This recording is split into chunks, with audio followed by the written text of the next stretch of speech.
நமக்குன்னு இருக்கக்கூடிய விஷயம் என்ன தெரியுமா? கடமையை மட்டும் செய். அதுல நீ குறை வைக்காத.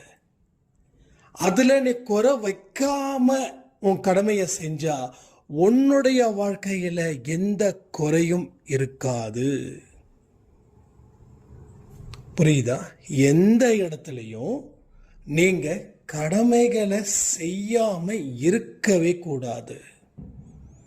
யாரு என்ன கேவலப்படுத்தினாலும் சரி, உங்க கடமைகளை செய்யுங்க. எந்த இன்டரப்ஷன் வந்தாலும் சரி, அதை பொருட்படுத்த வேண்டாம். திரும்பவும் சொல்றேன், நடக்கிறது நல்லபடியா நடக்குதுன்னு நினைச்சுக்கோங்களேன்.